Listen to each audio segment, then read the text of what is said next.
ವೀಕ್ಷಕರೇ, ಈ ಕಥೆಯನ್ನು ನೋಡುತ್ತಿರುವವರಿಗೆಲ್ಲರಿಗೂ ಒಂದು ಮನವಿಯನ್ನು ಮಾಡುತ್ತಿದ್ದೇನೆ. ಯಾರೆಲ್ಲ ನನ್ನ ಚಾನಲನ್ನು ಸಬ್ಸ್ಕ್ರೈಬ್ ಮಾಡಿ ನೋಡುತ್ತಿದ್ದೀರೋ ಅವರಿಗೆಲ್ಲರಿಗೂ ಧನ್ಯವಾದಗಳು.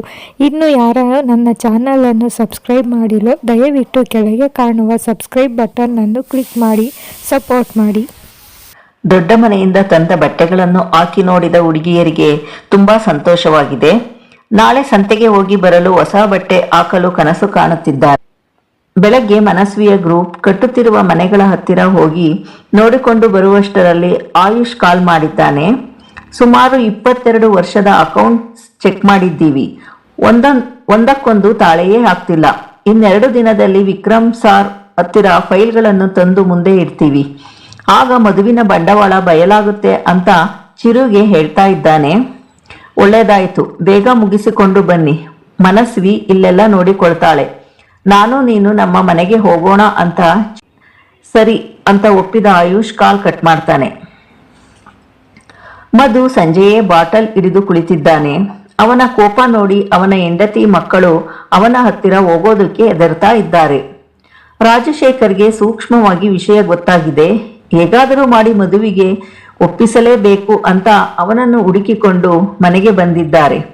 ಮಧು, ಇದೇನೋ ಹೀಗೆ ಕುಡಿತಾ ಇದ್ಯಾ, ನಿಲ್ಲಿಸೋ ಸಾಕು ಅಂದಾಗ ಇನ್ನೇನನ್ನ ಮಾಡ್ಲಿ ನಾನು? ಇಷ್ಟು ವರ್ಷ ಮಾಡಿಟ್ಟಿದ್ದನ್ನು ಒಂದೇ ವಾರದಲ್ಲಿ ಕಳೆದುಕೊಳ್ಳುವ ಸ್ಥಿತಿಗೆ ಬಂದಿದೆ. ಆ ಹುಡುಗರು ಬಂದಿರುವ ವಿಷಯ ವಿಕ್ರಮ್ಗೆ ಗೊತ್ತಿದೆ. ಇಲ್ಲ ಅಂದಿದ್ರೆ ಇವರನ್ನು ಜೀವಂತ ಸುಟ್ಟು ಹಾಕ್ತಿದ್ದೆ ಅಂತ ಮಧು ಬೇಡ, ಮೊದಲೇ ತಪ್ಪು ಮೇಲೆ ತಪ್ಪು ಮಾಡಿದ್ದೀವಿ, ಈಗಲೂ ಅವರ ಕಾಲಿಡಿದರೆ ಜೀವವಾಗಿಯಾದರೂ ಬಿಡ್ತಾರೆ. ಬಾರೋ ಹೋಗೋಣ, ಇಲ್ಲ ಅಂದ್ರೆ ನಮ್ಮ ಹೆಂಡತಿ ಮಕ್ಕಳು ಬೀದಿಗೆ ಬೀಳಬೇಕಾಗುತ್ತೆ. ಅರವಿಂದನನ್ನು ಆ ಊರಿಗೆ ಕಳುಹಿಸಿದ್ದೀಯಾ? ಇನ್ನು ಅವನು ಏನು ಅವಾಂತರ ಮಾಡ್ತಾನೋ ಅಂತ ಗೋಗರೆದಾಗ ಮಧು ಮೊಬೈಲ್ ತೆಗೆದು ಅರವಿಂದ್ಗೆ ಕಾಲ್ ಮಾಡ್ತಾನೆ. ಏನೋ ಮಾಡ್ತಾ ಇದ್ದೀಯಾ? ಊರಿಗೆ ಹೋಗಿ ಗೆಸ್ಟ್ ಹೌಸ್ ನಲ್ಲಿ ರೆಸ್ಟ್ ಮಾಡಬೇಕು ಅಂತ ಇದ್ದೀಯಾ? ನಾನು ಹೇಳಿದ ಕೆಲಸ ಏನು ಮಾಡಿದೆ?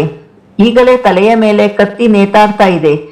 ನೀನು ನೋಡಿದ್ರೆ ತಲೆ ಕೆಡಿಸಿಕೊಳ್ಳದೆ ಕೂತಿದ್ದೀಯಾ ಅಂತ ಮಧು ಬೈದರೆ, ಇಲ್ಲ ಚಿಕ್ಕಪ್ಪ, ನಾನು ಅದೇ ಕೆಲಸ ಮಾಡೋದಕ್ಕೆ ಕಾಯ್ತಾ ಇದ್ದೀನಿ, ಆದ್ರೆ ಟೈಮ್ ಒದಗಿ ಬರ್ತಾ ಇಲ್ಲ ಅಂತಾನೆ.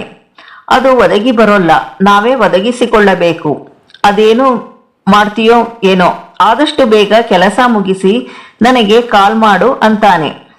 ನಿನಗೆ ಇಷ್ಟೆಲ್ಲ ಹೇಳಿದ್ರು ಬುದ್ಧಿ ಬರಲ್ವಾ ಅಲ್ವಾ? ಹೇಗಾದ್ರೂ ಹಾಳಾಗಿ ಹೋಗು ಅಂತ ರಾಜಶೇಖರ್ ಕೋಪ ಮಾಡಿಕೊಂಡು ಎದ್ದು ಮಧು ಮುಂದೆ ಏನು ಮಾಡಬೇಕು ಅಂತ ಯೋಚಿಸುತ್ತಾ ಪೆಗ್ ಮೇಲೆ ಪೆಗ್ ಏರಿಸುತ್ತಿದ್ದಾನೆ. ಮಧುವಿನ ಕಾಲ್ ಬಂದಾದ ಮೇಲೆ ಅರವಿಂದ್ ಕೋಪದಿಂದ ಕೈಗೆ ಸಿಕ್ಕ ಸಾಮಾನುಗಳನ್ನು ಎತ್ತಿ ಬಿಸಾಕುತ್ತಿದ್ದಾನೆ. ಮನೆಯ ಹೊರಗಿದ್ದ ದಾಂಡಿಗರು ಶಬ್ದ ಕೇಳಿಸಿಕೊಂಡು ಒಳಗೆ ಓಡಿ ಬರ್ತಾರೆ. ಚಿಕ್ಕ ಯಜಮಾನ್ರೆ, ಯಾಕೆ ಹೀಗೆ ಮಾಡ್ತಾ ಇದ್ದೀರಾ ಅಂತ ಕೇಳಿದಾಗ, ನಿಮ್ಮನ್ನು ನಂಬಿ ನಾನು ಹಾಳಾದೆ, ಏನೋ ಮಾಡಿ ಬಿಡ್ತೀವಿ ಅಂತ ಹೇಳ್ತಾ ಇದ್ರಿ, ಯಾಕೆ ಏನು ಮಾಡಲೇ ಇಲ್ಲ ಅಂತ ಅರವಿಂದ್ ಕೇಳ್ತಾನೆ. ಆ ಮನಸ್ವಿ ಅಮ್ಮನವರ ಜೊತೆ ಯಾವಾಗಲೂ 5-6 ಮಂದಿ ಇದ್ದೇ ಇರ್ತಾರೆ, ಒಬ್ಬರೇ ಸಿಗ್ತಾ ಇಲ್ಲ. ನಾವು ಅವರ ಹಿಂದೆ ಅಲಿತಾನೇ ಇದ್ದೀವಿ, ಒಬ್ಬರೇ ಸಿಗಲಿ ಅಂತ ಕಾಯ್ತಾ ಇದ್ದೀವಿ ಅಷ್ಟೇ ಅಂದಾಗ, ಅದೇನು ಮಾಡ್ತಿರೋ ನನಗೆ ಗೊತ್ತಿಲ್ಲ, ನನಗೆ ಇವತ್ತು ನಾಳೆಯ ಒಳಗೆ ಅವಳು ನನ್ನ ರೂಮಿನಲ್ಲಿರಬೇಕು ಅಷ್ಟೇ ಅಂತ ಕೂಗಾಡ್ತಾನೆ. ದಾಂಡಿಗರು ಮುಖ ನೋಡಿಕೊಂಡು ಹೊರಗೆ ಬರ್ತಾರೆ. ಏನು ಮಾಡೋದು, ಇವರು ಕರೆದುಕೊಂಡು ಬರಲಿಲ್ಲ ಅಂದ್ರೆ ಉಳಿಸೋಲ್ಲ, ಅವರನ್ನು ಕರೆದುಕೊಂಡು ಬರುವಾಗ ಸಿಕ್ಕಿ ಹಾಕಿಕೊಂಡರೆ ದೊಡ್ಡ ಮನೆಯವರು ನಮ್ಮನ್ನು ಉಳಿಸೋಲ್ಲ. ಇದೊಳ್ಳೆ ಗ್ರಹಚಾರ ಬಂತಲ್ಲ ನಮಗೆ. ಇಷ್ಟು ದಿನ ಕೂಲಿಗೆ ಬರುತ್ತಿದ್ದ ಹೆಣ್ಣು ಮಕ್ಕಳನ್ನು ಇವರ ಅಪ್ಪ ಚಿಕ್ಕಪ್ಪ ಕೇಳ್ತಾ ಇದ್ರು, ಅವರಿಗೆ ತಂದು ಒಪ್ಪಿಸ್ತಾ ಇದ್ವಿ, ಆದರೆ ಇವರು ಕೇಳ್ತಾ ಇರೋದು ಸಾಮಾನ್ಯದವಳನ್ನಲ್ಲ ಅಂತ ಬೇಜಾರಿನಿಂದಲೇ ಹೊರಗೆ ಬರ್ತಾರೆ. ಸೂರ್ಯ ತನ್ನ ಕೆಲಸ ಮುಗಿಸಿ ಹೋಗುವ ಹೊತ್ತು ಕತ್ತಲಿ ನಿಧಾನವಾಗಿ ಆವರಿಸುತ್ತಾ ಬರುತ್ತಿದೆ. ಸಂತೆಗೆ ಹೋಗಿದ್ದವರೆಲ್ಲ ಮನೆಯ ಕಡೆ ಬರುತ್ತಿದ್ದಾರೆ. ಮನಸ್ವಿ, ತೇಜಸ್ವಿ, ವಿಸ್ಮಯಾಳ ಬಟ್ಟೆಗಳನ್ನು ತೊಟ್ಟಿದ್ದ ಹುಡುಗಿಯರು ಸಂತೆ ಮುಗಿಸಿ ಮನೆಯ ಕಡೆಗೆ ಬರುತ್ತಿದ್ದಾರೆ. ಸಂತೆಯೆಲ್ಲ ಸುತ್ತಾಡಿ ಮನೆಗೆ ಬರೋದಕ್ಕೆ ಕತ್ತಲೆ ಆಗೋಯ್ತು. ಮನಸ್ವಿ ಅಮ್ಮನವರಿಗೆ ಅವರ ತಂಗಿಯರಿಗೆ ಅಂತ ತಂದಿದ್ದ ಗಾಜಿನ ಬಳೆಗಳು, ಕುಚ್ಚು, ಕುಂಕುಮದ ಡಬ್ಬಿಗಳನ್ನು ಕೊಡಲು ಆಸೆಯಿಂದ ತಂದಿದ್ದರು. ಇಬ್ಬರ ಕೈಗೆ ಎಲ್ಲವನ್ನೂ ಕೊಟ್ಟು, ಮನಸ್ವಿ ಅಮ್ಮನಿಗೆ ಕೊಟ್ಟು ಬನ್ನಿ, ನಾವು ಪ್ರೀತಿಯಿಂದ ತಂದಿದ್ದು ಅಂತ ಹೇಳಿ. ಅವರು ಇದನ್ನೆಲ್ಲ ಹಾಕೊಳ್ತಾರೋ ಇಲ್ಲೋ, ನಮಗೆ ಇಷ್ಟೇ ಸಾಧ್ಯ ಆಗೋದು ಅಂತ ಹೇಳಿ ಅಂದು ಉಳಿದ ಹುಡುಗಿಯರೆಲ್ಲ ಊರಿನ ಕಡೆ ಹೊರಟರೆ ಇಬ್ಬರು ಹುಡುಗಿಯರು ಮಾತ್ರ ಮನಸ್ವಿಯ ಮನೆ ಹತ್ತಿರ ಬರುತ್ತಾರೆ. ಎಲ್ಲರೂ ಭಾನುವಾರವಾಗಿದ್ದರಿಂದ ವಿಕ್ರಮ್ನ ಮನೆಯವರೆಲ್ಲ ಅಲ್ಲಿಯೇ ಸೇರಿದ್ದಾರೆ. ಸಂಜೆಯ ಹೊತ್ತಾಗಿದ್ದರಿಂದ ಎಲ್ಲರೂ ಮನೆಯ ಮುಂಭಾಗದಲ್ಲಿ ಸುತ್ತಲೂ ಚೇರ್ ಹಾಕಿ ಕುಳಿತು ಮಾತಾಡುತ್ತಿದ್ದಾರೆ. ಇಬ್ಬರು ಹುಡುಗಿಯರು ಮನೆ ಹತ್ತಿರ ಬರುವುದೇನೋ ಬಂದಿದ್ದರು. ಆದರೆ ಇವರನ್ನೆಲ್ಲ ನೋಡಿ ಒಳಗೆ ಹೋಗುವ ಧೈರ್ಯ ಬರದೆ ಗೇಟಿನ ಹತ್ತಿರವೇ ನಿಂತಾಗ ತೇಜಸ್ವಿ ಇವರನ್ನು ನೋಡ್ತಾಳೆ. ಅರೆ, ಇವರ್ಯಾಕೆ ಬಂದ್ರು ಅಂತ ಗೇಟಿನ ಹತ್ತಿರ ಬಂದಾಗ ಪರಿ ಮತ್ತು ಮನಸ್ವಿ ಕೂಡ ನೋಡ್ತಾರೆ. ಏನಾದರೂ ಬೇಕಿತ್ತಾ ಅಂತ ತೇಜಸ್ವಿ ಕೇಳಿದರೆ, ಇಲ್ಲ, ನಾವು ಇವತ್ತು ಸಂತೆಗೆ ಹೋಗಿದ್ವಿ, ನಿಮಗೆಲ್ಲ ಅಂತ ಇದನ್ನು ತಂದ್ವಿ, ನಿಮಗೆ ಇಷ್ಟ ಆಗುತ್ತೋ ಇಲ್ವೋ ಗೊತ್ತಿಲ್ಲ, ಬಡವರ ಪ್ರೀತಿ ಇಲ್ಲ ಅನ್ನಬೇಡಿ ಅಂದಾಗ ಮನಸ್ವಿಯು ಅಲ್ಲಿಗೆ ಈಗ ಎಲ್ಲರ ದೃಷ್ಟಿ ಗೇಟಿನ ಕಡೆಯೇ ಇದೆ. ಒಂದು ಬ್ಯಾಗನ್ನು ತೇಜಸ್ವಿ ಕೈಗೆ ಕೊಟ್ಟು, ನಾವು ಇನ್ನು ಬರ್ತೀವಿ ಅಮ್ಮೋರೆ ಅಂತ ಕೈ ಮುಗಿಯುತ್ತಾರೆ. ಇರಿ, ಹಾಗೆ ಹೋಗಬೇಡಿ ಅಂದು ವಿಸ್ಮಯ ಹಣ್ಣು ಮತ್ತು ಸ್ವೀಟ್ಗಳನ್ನು ತಂದು ಕೊಡ್ತಾಳೆ. ಇಬ್ಬರು ಅಲ್ಲಿಂದಲೇ ಹೊರಟರೆ ಸುಕನ್ಯಾ ಅವರು ಹಾಕಿರುವ ಬಟ್ಟೆಗಳನ್ನು ಗಮನಿಸಿ, ಅವರು ಹಾಕಿರುವ ಬಟ್ಟೆಗಳು ನಿನ್ನದಲ್ವಾ ಮನಸ್ವಿ ಅಂತ ಕೇಳ್ತಾರೆ.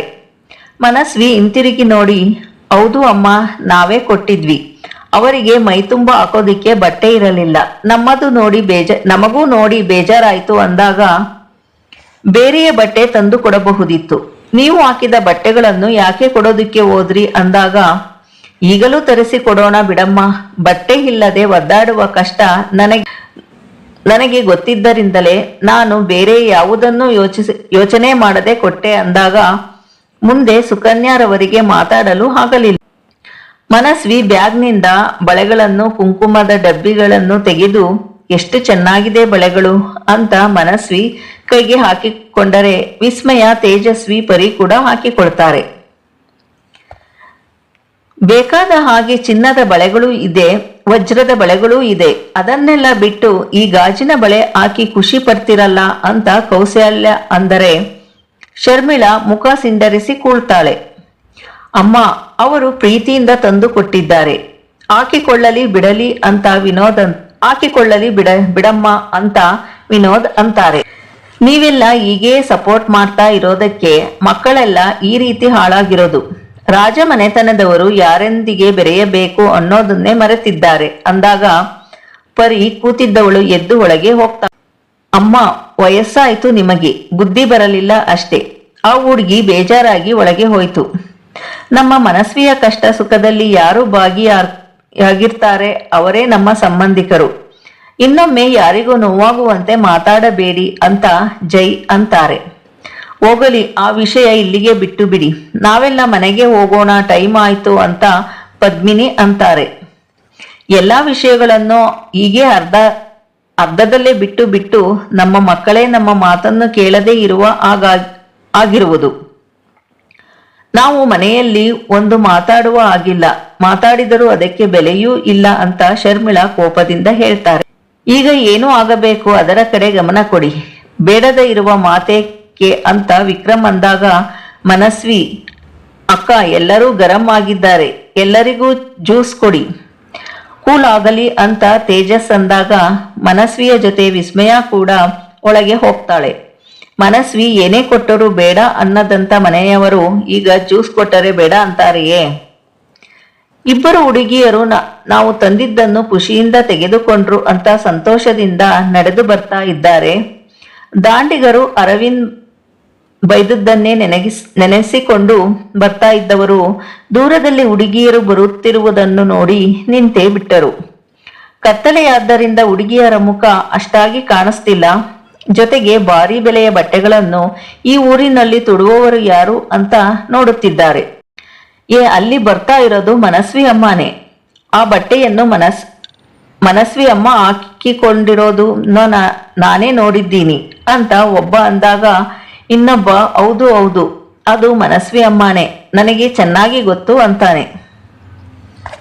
ನಿಜವಾಗಿ ಅದು ಮನಸ್ವಿ ಅಮ್ಮನವರ ಅಂತ ಇನ್ನೊಬ್ಬ ದಾಂಡಿಗ ಕೇಳಿದಾಗ, ಹೌದು, ಇಷ್ಟು ಹೊತ್ತಿನಲ್ಲಿ ಈ ಊರಿನಲ್ಲಿ ಹೆಣ್ಣು ಮಕ್ಕಳು ಧೈರ್ಯದಿಂದ ಯಾರು ಓಡಾಡ್ತಾರೆ, ಅದು ದುಬಾರಿ ಬಟ್ಟೆ ಹಾಕಿಕೊಂಡು. ಅವರ ಜೊತೆಯಲ್ಲಿ ಒಬ್ಳು ತಂಗಿ ಇದ್ದಾಳೆ ಅಷ್ಟೇ. ಅವಳನ್ನು ಸೈಡ್ಗೆ ಬಿಸಾಕಿ ಇಬ್ಬರು ಹೊತ್ತುಕೊಂಡು ಬನ್ನಿ. ಇನ್ನಿಬ್ಬರು ರೂಮಿಗೆ ಹೋಗಿ ಅರವಿಂದ್ ಯಜಮಾನರಿಗೆ ವಿಷಯ ತಿಳಿಸಿ. ಆ ಹುಡುಗಿಯರನ್ನು ರೂಮಿಗೆ ಬಿಟ್ಟ ಮೇಲೆ ಹೊರಗಿನಿಂದ ಚಿಲಕ ಹಾಕಿ ಇಬ್ಬರು ಅಲ್ಲೇ ನಿಲ್ಲಿ. ಇನ್ನಿಬ್ಬರು ಊರಿನೊಳಗೆ ಹೋಗಿ ಮನಸ್ವಿ ಅಮ್ಮನವರನ್ನ ಯಾರೋ ಕೆಡಿಸಿ ಬಿಟ್ಟಿದ್ದಾರೆ ಅಂತ ವಿಷಯ ತಿಳಿಸಿ ಎಲ್ಲರನ್ನು ಕರೆದುಕೊಂಡು ಬನ್ನಿ ಅಂತಾನೆ. ಎಲ್ಲಾ ದಾಂಡಿಗರು ತಮ್ಮ ಹೆಗಲ ಮೇಲಿದ್ದ ಟವಲ್ನಿಂದ ಮುಖ ಮುಚ್ಚಿಕೊಂಡು ಹುಡುಗಿಯರು ನಡೆದು ಹೋಗುತ್ತಿದ್ದ ಜಾಗಕ್ಕೆ ಬರ್ತಾರೆ. ಹುಡುಗಿಯರು ತಮ್ಮದೇ ಲೋಕದಲ್ಲಿ ಮುಳುಗಿ ಮಾತನಾಡುತ್ತಾ ಹೋಗುತ್ತಿದ್ದವರಿಗೆ ದಾಂಡಿಗರು ಹತ್ತಿರ ಬಂದಿದ್ದು ಗೊತ್ತಾಗಲೇ ಇಲ್ಲ.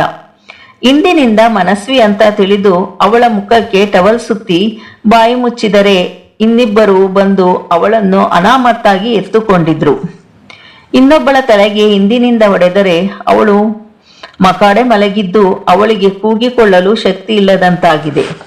ತಕ್ಷಣ ಆ ಹುಡುಗಿಯನ್ನು ಎತ್ತಿಕೊಂಡು ನಡೆದರೆ ಇನ್ನಿಬ್ಬರು ಗೆಸ್ಟ್ ಹೌಸ್ನ ಹತ್ತಿರ ಓಡಿ ಹೋದ್ರು. ಅರವಿಂದ್ಗೆ ಕುಡಿದಿದ್ದು ಜಾಸ್ತಿ ಆಗಿದ್ದೆ. ಕುಡಿದಿದ್ದರೂ Manasvi I love you Manasvi ಅಂತ ಕನವರಿಸುತ್ತಲೇ ಇದ್ದಾನೆ. ಇಬ್ಬರು ದಾಂಡಿಗರು ಬಂದವರೇ, ಚಿಕ್ಕ ಯಜಮಾನ್ರೆ ಮನಸ್ವಿ ಅಮ್ಮನವರನ್ನು ಎತ್ತಿಕೊಂಡು ಬರ್ತಾ ಇದ್ದಾರೆ ಅಂತ ಹೇಳ್ತಾರೆ. ಕುಳಿತಿದ್ದ ಅರವಿಂದ್ ಏನೋ ಅಂತ ನಿಲ್ಲಲು ಶಕ್ತಿ ಇಲ್ಲದಂತೆ ನಿಂತುಕೊಳ್ತಾನೆ. ಅಯ್ಯೋ ಕುಡಿದಿದ್ದು ಸಾಕು, ಆ ಬಾಟಲ್ ಬಿಸಾಕಿ ಎಂದು ರೂಮ್ ಕ್ಲೀನ್ ಮಾಡ್ತಾರೆ. ಅಷ್ಟರಲ್ಲಿ ಅರವಿಂದ್ ಹೋಗಿ ಮುಖ ತೊಳೆದುಕೊಂಡು ರೆಡಿ ಆಗ್ತಾನೆ. ದಾಂಡಿಗರು ಅವನನ್ನು ನೋಡುತ್ತಾ ಇದಕ್ಕೇನು ಕಡಿಮೆ ಇಲ್ಲ, ಬಾಯಿಯನ್ನು ಒಂದು ಸಲ ಮಾಡಿದರೆ ಆ ಹುಡುಗಿ ಮೂರ್ಛೆ ತಪ್ಪಿ 3 ದಿನ ಎದೊಳೋದಿಲ್ಲ ಅಂತ ಬಾಯಿಗೆ ಕೈ ಅಡ್ಡ ಇಟ್ಟು ನಗ್ತಾರೆ. ಏನ್ರೋ ನಗ್ತಾ ಇದ್ದೀರಾ ಅಂತ ಅರವಿಂದ್ ಕೇಳಿದಾಗ ಏನಿಲ್ಲ ಯಜಮಾನ್ರೆ ಅಂತೂ ನಿಮ್ಮ ಆಸೆ ನೆರವೇರ್ತಲ್ಲ, ಅದಕ್ಕೆ ಖುಷಿಯಾಗಿದ್ವಿ ಅಷ್ಟೇ ಅಂತ ಹೇಳುವಷ್ಟರಲ್ಲಿ ಕರೆಂಟ್ ಕೂಡ ಹೋಯ್ತು.